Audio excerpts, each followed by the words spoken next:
He never begged, not once. Respect doesn't answer to pleading, it answers to presence. Nietzsche saw it early. The more you ask, the smaller you become. The smaller you become, the louder you ask. A perfect trap. Respect isn't a favor, it's a field. You generate it by how you stand, how you act, how you refuse to kneel. Most people audition. They decorate themselves with reasons. They deliver speeches to the crowd that already forgot their names. Nietzsche called that hunger a sickness.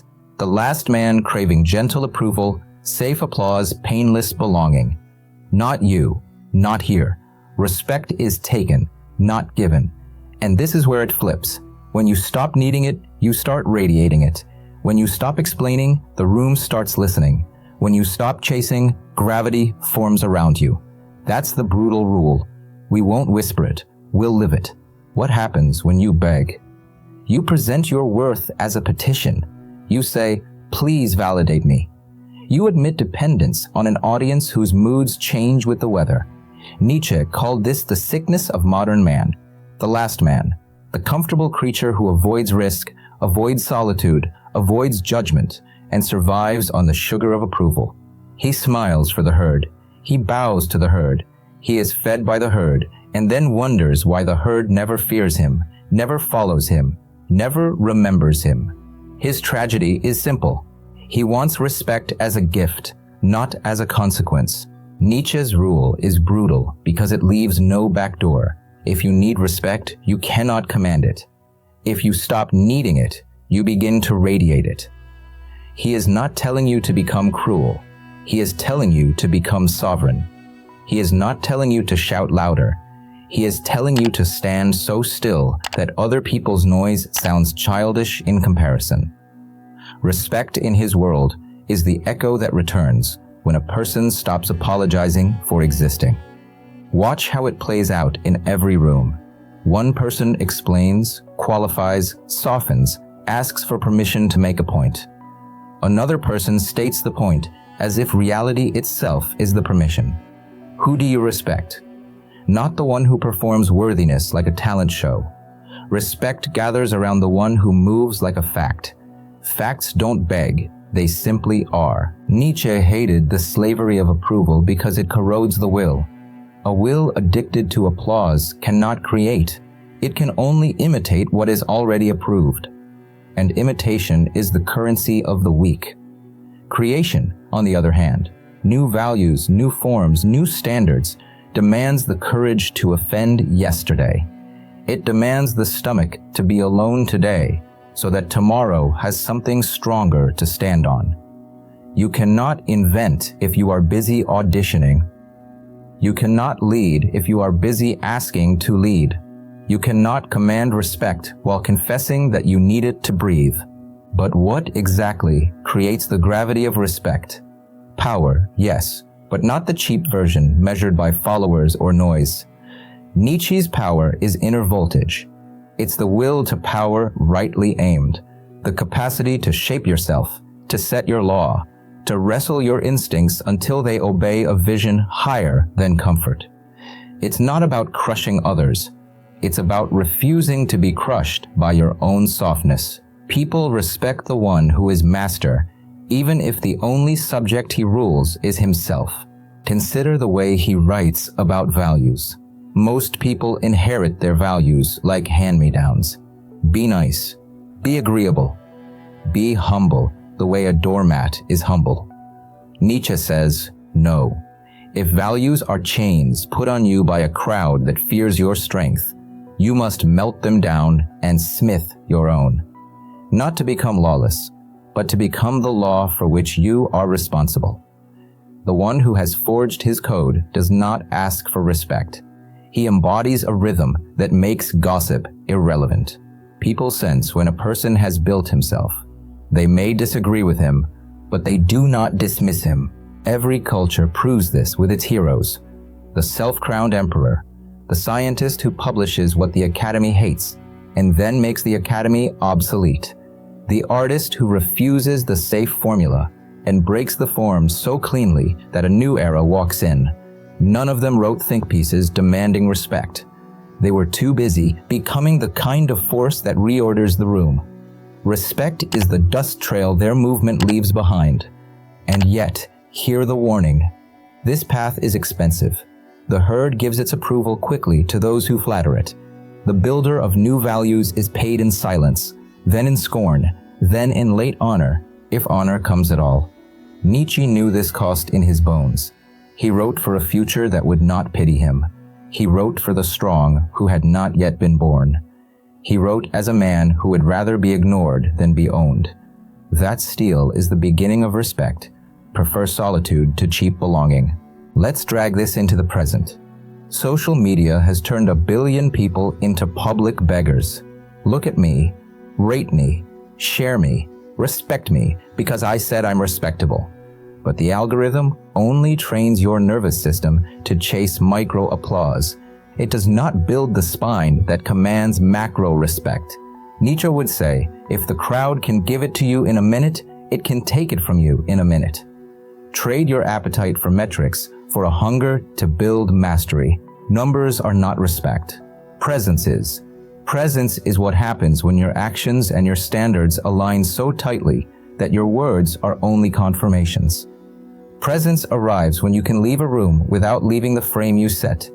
Presence grows when you stop sculpting yourself to be digestible. Presence hardens when you let people misunderstand you rather than bend to be light.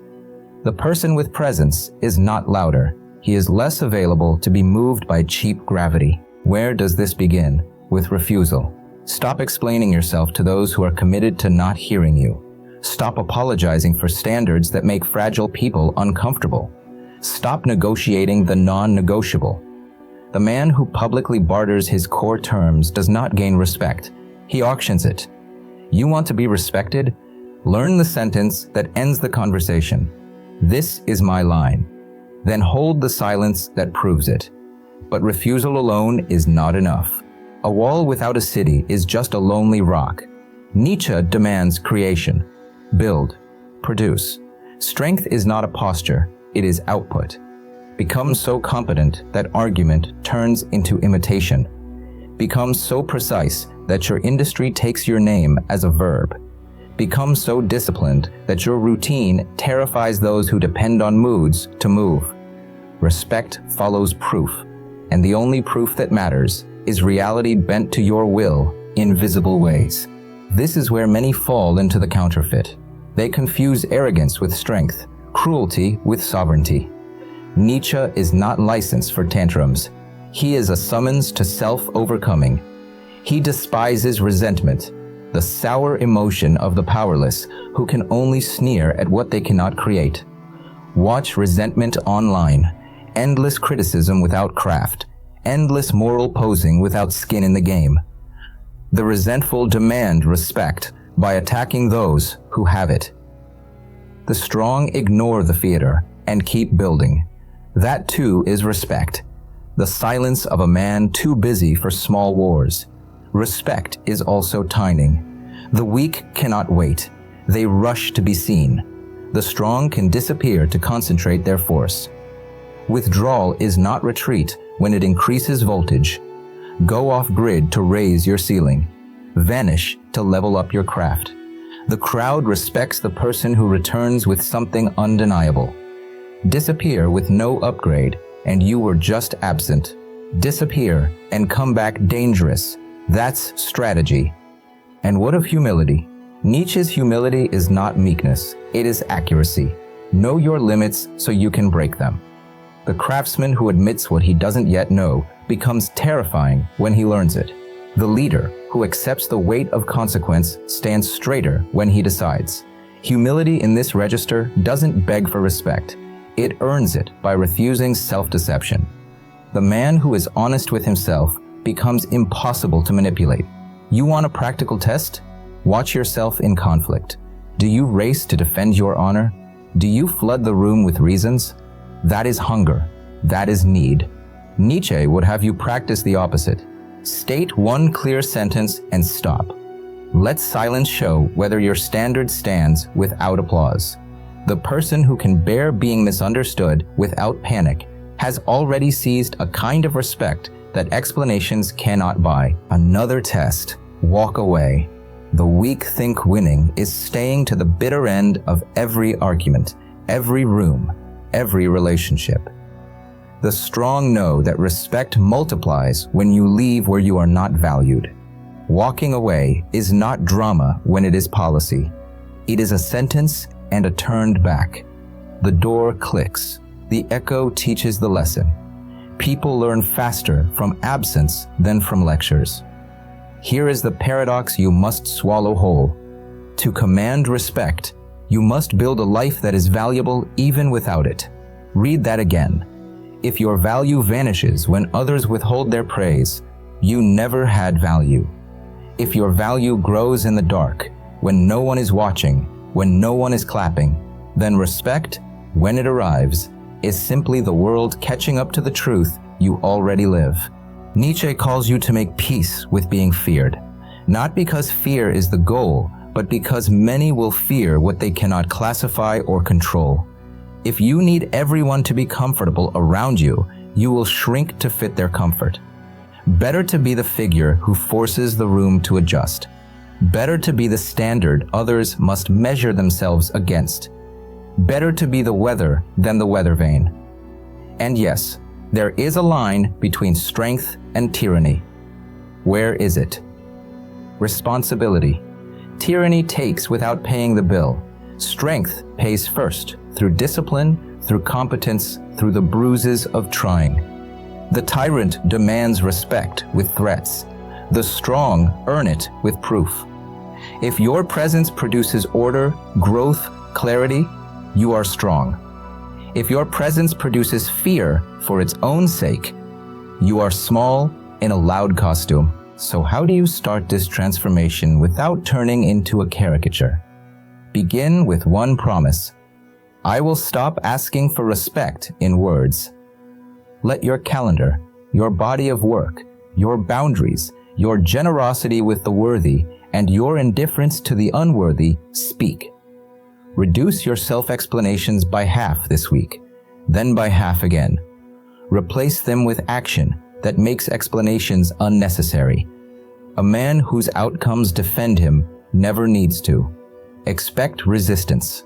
Expect mockery. Expect old friends who liked you more when you were convenient. Nietzsche's answer is simple. Let them miss the version of you that begged. Grief is the price of graduation.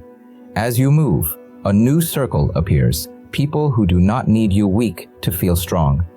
Their presence is quieter, their standards sharper. You will not need to trade respect inside this field. It is the air. You will be tempted to prove this is working by counting reactions. Don't.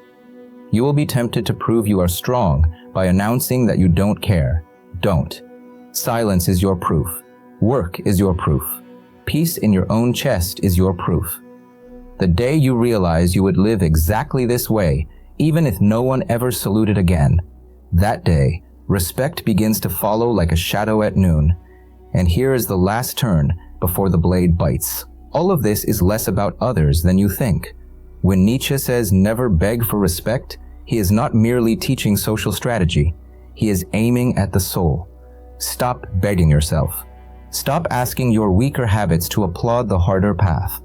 Stop asking your past to approve your future. Decide, move, become. The respect you thought you wanted from the world often arrives the day you stop negotiating with your own hesitation. This is where it changes, because once you cut the need for respect at the root, you don't just stand differently, you act differently. You will say no to high-status distractions. You will say yes to low-status discipline. You will write, build, lift, study, train, practice away from cameras until your work speaks in a voice the room cannot talk over. And when the room tries, you'll keep moving. You'll be playing a longer game than applause can understand. Respect is not the goal. It is the residue. It is the smoke that tells you there is a fire burning somewhere real. Keep the fire. Let the smoke take care of itself. And this is the point where Nietzsche becomes dangerous, because the person who no longer needs respect becomes the only person who truly commands it. He cannot be bribed by attention. He cannot be steered by shame. He cannot be summoned by flattery. He acts from inner law, and the world, uncomfortable and fascinated, begins to orbit. This is where part 2 begins. How to forge that inner law, how to carry it through conflict without theatrics, how to make walking away a weapon, and how to turn silence into the loudest sentence in the room without ever asking for respect again. Say less, mean more. A sentence, then quiet. Let the quiet do what arguments can't. Provokers want your breath. Make them spend theirs. You don't have to prove your iron. Be iron. Cold, exact, unmoved. In private, you build. In public, you arrive. That's the cadence. Long seasons of work. Short moments of inevitability. Respect hears the sound of preparation. It can't resist it. It won't admit it. It still obeys. The question is no longer whether respect can be demanded. It can't. The real question is how to forge the kind of self that makes respect unavoidable. Nietzsche calls this the path of self-overcoming, the highest expression of the will to power. Most people interpret the will to power as domination, as crushing others under your heel. But Nietzsche was not describing tyranny. He was describing a principle far more relentless, the endless battle against your own weakness. Power begins not with conquering others, but with conquering the self you were yesterday. And this is where most fail. They imagine strength as a mask to wear. They think if they raise their voice, or dress in sharp clothes, or posture on a stage, the world will bow. But Nietzsche saw through costume. The mask cracks the moment struggle arrives. Real strength is what remains when every prop is stripped away. It is forged in solitude, in discipline, in the refusal to compromise with your own excuses. You can fool the crowd with performance, but respect refuses to be fooled. It clings only to what is real. Ask yourself, when the doors close, when no one is watching, what do? Do you scroll, distract, indulge, or do you work, build, create, train? Respect comes not from the eyes of others, but from the reality of your output. And reality cannot be cheated. The crowd may be blind, but the world is not. What you do in private is carved into what you are in public. Nietzsche's law is merciless. There is no hiding the truth of your habits. The strong radiate their truth. The weak attempt to mask it with slogans. Consider Nietzsche himself. His life was riddled with suffering, illness, isolation. By conventional measures, he was powerless. No army, no throne, no institution, and yet his words command respect a century later, while the names of kings and generals have vanished into dust. Why? Because he lived what he taught, self-overcoming. His strength was not the absence of pain, but the refusal to let pain dictate who he became. In this, he demonstrates the paradox. True power often emerges from weakness mastered, not strength displayed. But let's press this deeper. What does it mean to master weakness? It means treating every disadvantage as material. Your fear is not an enemy to hide from, but a forge to harden your will. Your failures are not shameful. They are weights that build your endurance if you keep lifting. Your loneliness is not a curse. It is the silence where your voice becomes unmistakable. Nietzsche despised pity because pity freezes you in the role of victim. The moment you wear that badge, you forfeit respect. Respect belongs to the fighter, even if he fights bleeding, especially if he fights bleeding. Here's what people don't expect. Respect often increases with scars. A man who has never suffered is a man untested. His presence may inspire envy, but not reverence. It is the one who has been crushed and stands anyway, the one who has lost and returned sharper, who commands something more primal. Nietzsche reminds us that suffering is not to be avoided, but transformed. To beg for a life without hardship is to beg for a life without weight, and a weightless life earns no respect. Let's translate this into the everyday. Picture two colleagues. One constantly complains about how unfair the system is, how unlucky he has been, how misunderstood he feels. He demands respect for surviving. The other never announces his pain, never waves his misfortune like a flag. He simply keeps moving, keeps producing, keeps sharpening his edge. Who receives respect? Not the whiner, not the beggar of sympathy. Respect gathers around the silent worker, the one who does not audition for pity. Nietzsche's law is brutal here. The more you need others to acknowledge your pain, the more you shrink in their eyes. But what about morality? Doesn't humility demand that we acknowledge weakness openly? Nietzsche breaks the sentimental trap. Humility is not confession to others. It is clarity before yourself. The weak mistake self-exposure for virtue, spilling their struggles like currency. The strong acknowledge their limits in private, then use them as stepping stones. They don't feed on sympathy. They feed on growth. Respect cannot be built on pity. It must be built on awe. People do not respect your cries. They respect your scars.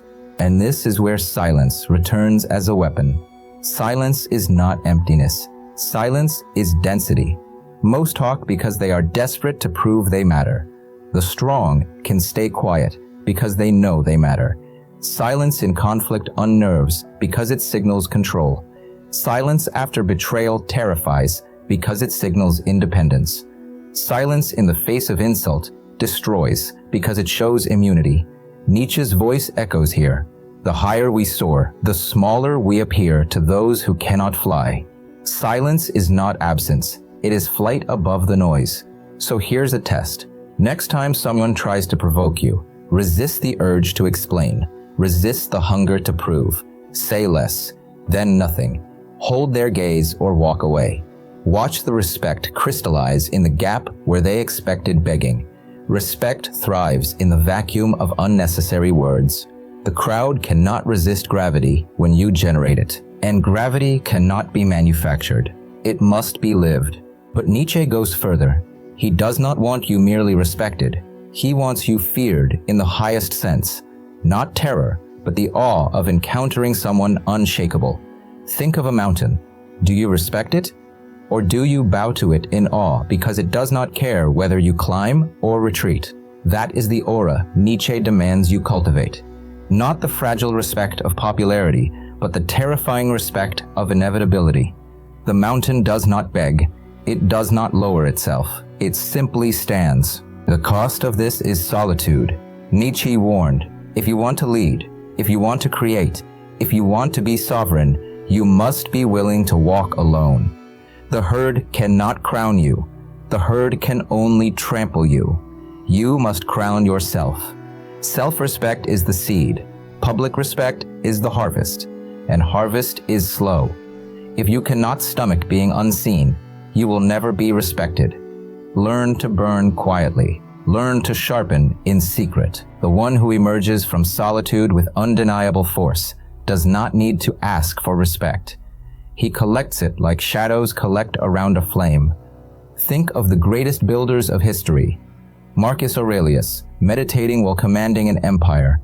Leonardo da Vinci, sketching in obscurity, his notebooks unread for centuries.